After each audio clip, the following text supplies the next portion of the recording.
मथुरा की श्री कृष्ण जन्मभूमि और शाही ईदगाह मस्जिद विवाद मामले का ट्रायल इलाहाबाद हाई कोर्ट में आज से शुरू हो गया है। आज पहले दिन क्या कुछ हुआ, इस बारे में हम बात करते हैं। हमारे साथ हिंदू पक्ष की वकील रीना एन सिंह जी हैं।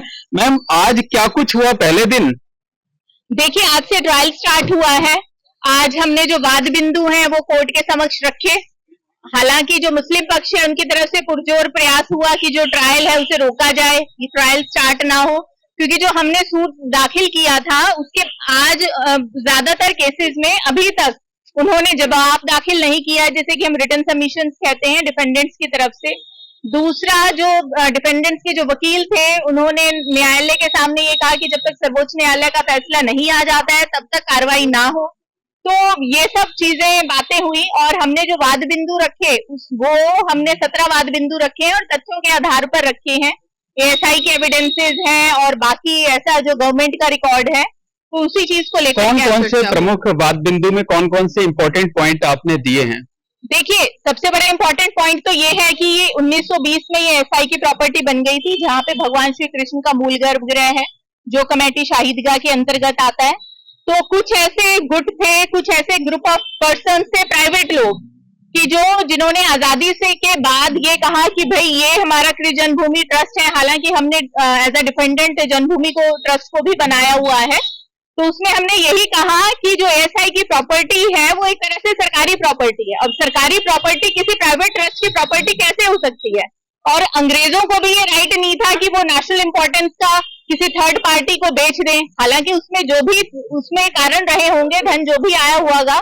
और दूसरा, जो हमने एक बड़ा मुद्दा उठाया है कि 1968 के अंदर जो कृष्ण जन्मभूमि ट्रस्ट था, उन्होंने डिफेंडेंट्स के साथ, कमेटी शाही ईदगाह के साथ समझौता किया, कॉम्प्रोमाइज डीड हुई 1968 में।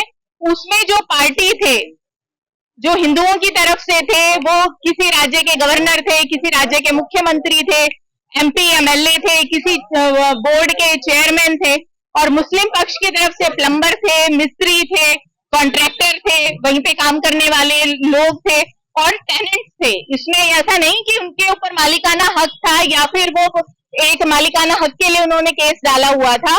तो ये जो कॉम्प्रोमाइज हुआ, इसको हमने चैलेंज किया है और आपके चैनल के माध्यम से मैं ये बताना चाहूंगी कि 1968 के अंदर जब कॉम्प्रोमाइज हुआ, ये समझौता हुआ, तो उत्तर प्रदेश में इमरजेंसी लागू प्रेसिडेंट रूल था और केंद्र सरकार में कांग्रेस की प्रधानमंत्री इंदिरा गांधी जी प्रधानमंत्री थी। उस टाइम में ये समझौता हुआ, तो ये राज्य सरकार और केंद्र सरकार को भी चाहिए कि उन सब चीजों को निकालें कि जो नेशनल इंपॉर्टेंस के ऐसे केसेस थे कि कौन कौन से ऐसे बड़ी समझौते हुए कि जो अपने आप में ही निरस्त थे, चाहे वो प्रेसिडेंट रूल जो आपकी तरफ से 17 वाद बिंदु दिए गए, तो 17 अन्य पक्षकार हैं, तो क्या उनकी तरफ से भी अलग अलग वाद बिंदु दिए गए या सारे लोगों का कॉमन होगा वाद बिंदु? देखिए, अब जैसे केसेस कंसोलिडेट हो चुके हैं, ये जो पिटिशनर्स हैं, प्लेंटिव्स हैं, अलग अलग उनके ऊपर डिपेंड करता है। ऐसा कोई इंपॉर्टेंट नहीं है कि सभी इश्यूज की लिस्ट दें, और वो अगर कोई देता भी है तो कोर्ट उसको एक्सेप्ट करता है और फिर कोर्ट डिसाइड करता है कि कौन कौन से पॉइंट्स को पिक करना है। अच्छा, क्या मुस्लिम पक्ष की तरफ से आज ऑब्जेक्शन किया गया? नहीं, मुस्लिम पक्ष की तरफ से ये ऑब्जेक्शन किया गया कि ट्रायल ना चले, कि कोई भी कोर्ट की कार्रवाई ना हो और कोर्ट ना सुने, और जब तक सर्वोच्च न्यायालय से जो पेंडिंग केसेस हैं उन्होंने कंसोलिडेशन के अगेंस्ट और जो यहाँ पे ट्रायल चैलेंज किया है उसके अगेंस्ट उस चीज को कि ना सुना जाए। उनकी 7-11 की जो अर्जी थी वो तो हाई कोर्ट से खारिज हो चुकी है, फिर अब वो किस आधार पर ट्रायल रोके जाने की मांग कर रहे हैं? देखिए, जो सीपीसी सिविल प्रोसीजर कोड है उसमें बहुत सारे ऐसे प्रोविजंस हैं कि जो वो हक देते हैं और जो संविधान ने हक दिया है कि आप ये एप्लीकेशन लगा सकते हैं, तो वो हर एक उस एप्लीकेशन को एक्सप्लोर कर रहे हैं कि जिससे और ज्यादा टाइम डिले हो सके। अच्छा, क्या आप लोगों की तरफ से यानी हिंदू पक्षकारों की तरफ से कोई विटनेस लिस्ट भी कोर्ट को सौंपी गई है क्या कि इतने लोगों की गवाही कराई जाए? नहीं, देखिए, ऐसा कोई विटनेस लिस्ट नहीं सौंपी गई है, और अगर उसमें उसका कोई भी जो डिटेलिंग है वो अभी अवेलेबल कोर्ट के सामने कोई डिटेलिंग डिस्क्लोज नहीं किया गया है। और अभी तो देखिए, अभी तो जस्ट ट्रायल स्टार्ट हुआ है और अभी डिफेंडेंट्स के सबमिशंस भी सभी पार्टी को नहीं मिले हैं, तो अभी तो जस्ट इनिशियली चीजें स्टार्ट हुई हैं। और अगर देखिए, आपके चैनल के माध्यम से मैं एक और चीज ये कहना चाहूंगी कि कोई भी एक शख्स कोई भी एक आदमी या कोई भी एक अधिवक्ता किसी भी पक्ष का अगर वो ये सोचता है कि उसके बलबूते पे या फिर वो काबिल है कि इस पूरे मामले को अंजाम तक पहुंचाने का, तो ये देखिए ये एक सामाजिक मुद्दा है।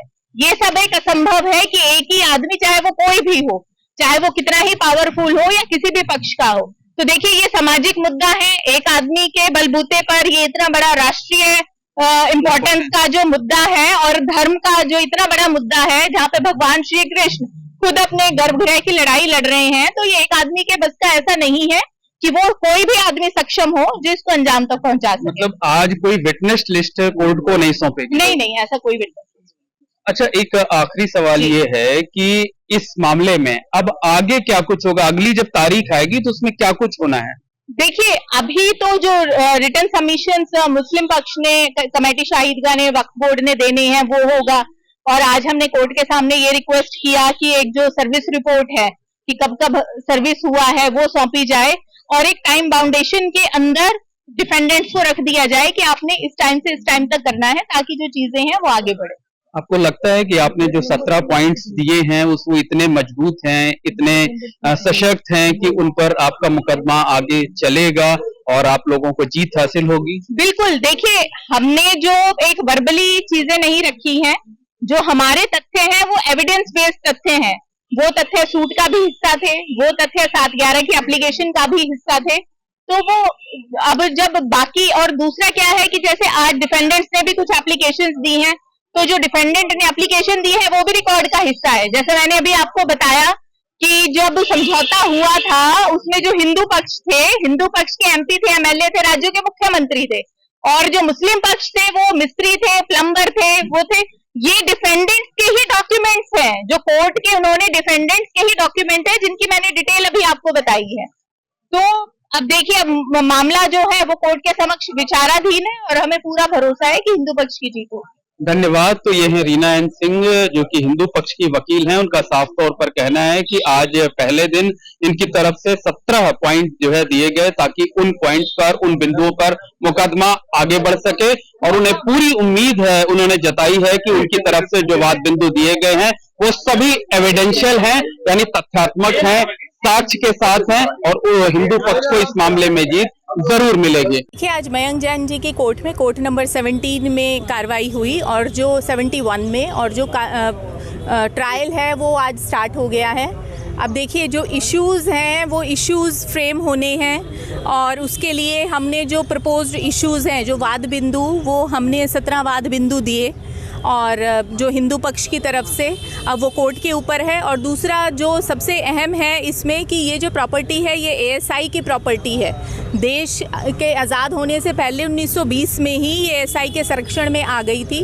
उसके बाद कुछ ऐसे ग्रुप या कुछ ऐसे प्राइवेट लोग, उनका ये कहना है कि हमने इस प्रॉपर्टी को खरीद लिया था। तो हमने ये बिंदु भी सामने रखे हैं कि भी जो एएसआई के संरक्षण में प्रॉपर्टी है वो सरकारी प्रॉपर्टी बन जाती है। और आज की डेट में भी जो शाही ईदगाह के अंदर भगवान श्री कृष्ण का मूल गर्भगृह परिसर है वो एएसआई की जो प्रॉपर्टी 1920 में हो गई थी। तो हमारा इसमें मेन एक मुद्दा ये है कि क्या एएसआई की प्रॉपर्टी को कोई खरीद बेच सकता है या फिर कोई प्राइवेट पर्सन उसको अपने ट्रस्ट के थ्रू बना करके उसको अपनी प्रॉपर्टी दिखा सकता है। ये एक बहुत बड़ा मुद्दा है। दूसरा, जो समझौता हुआ 1968 के अंदर दोनों पक्षों के बीच में, हिंदू और मुस्लिम के बीच में, क्या वो जायज़ था?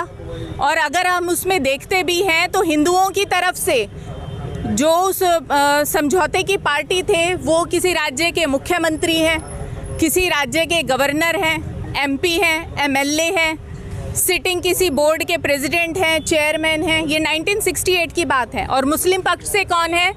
टेलर, मिस्त्री, प्लम्बर। ये जो मैं कह रही हूँ ये कोर्ट के साक्ष्य हैं। ये 1968 के अंदर जो हिंदू मुस्लिम का जो समझौता हुआ ट्रस्ट का और शाही ईदगाह के बीच में, ये उसके साक्ष्य हैं। तो आपके चैनल के माध्यम से मैं ये चाहूँगी कि ये जो फैक्ट्स हैं ये आम जन में जाएं, उन्हें पता चले कि ये किसी पॉलिटिकल साजिश के अंतर्गत समझौता हुआ था। इसे हमने एक अपने वाद बिंदु में शामिल किया है, जिसके जो डॉक्यूमेंट्री एविडेंसेस हैं वो हमारे सूट का हिस्सा थे। और दूसरा, जो डिफेंडेंट्स हैं कमेटी शाही ईदगाह और वक्फ बोर्ड, उनका जो ये कहना है कि ये वक्फ की प्रॉपर्टी थी, तो ये तो हर कोई जानता है कि इस्लाम का जन्म कब हुआ, 6वीं शताब्दी 7वीं शताब्दी में हुआ। और जो हमारा सनातन धर्म है वो 5000 साल से भी पुराना है। और महाभारत कालीन काल जो है और जो महाभारत कालीन तथ्य भी हमने कोर्ट के सामने रखे हैं, और ये साइंटिफिकली प्रूवन है कि जो भगवान श्री कृष्ण ये कोई माइथोलॉजी का हिस्सा नहीं थे, वो साक्षात थे। और एएसआई ने बहुत जगह ऐसे एक्सकवेशंस भी किए हैं जो महाभारत युद्ध के समय के जो रथ थे वो तक एएसआई के म्यूज़ियम से में या फिर ऐसे जो सरकारी संरक्षित म्यूज़ियम से वहाँ पे रखे हुए हैं। तो ये सब तथ्य वाद बिंदु के रूप में हमने कोर्ट के समक्ष रखे।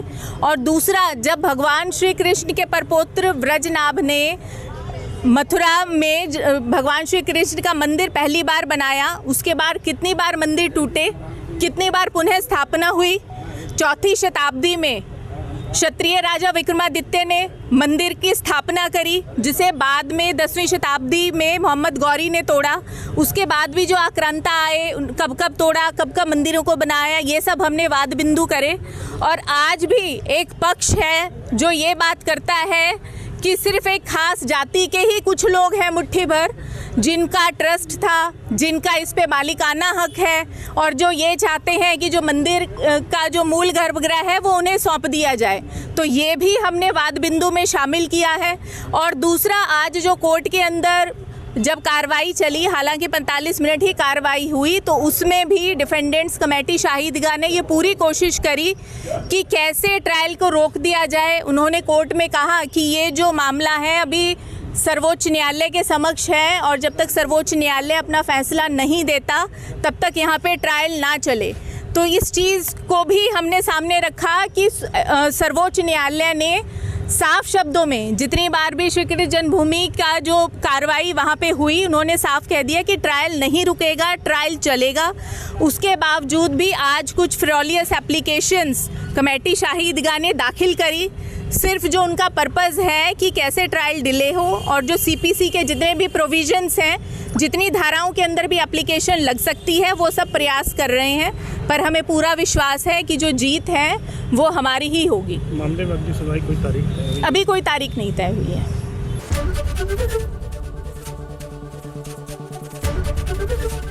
एबीपी गंगा, खबर आपकी, जुबान आपकी।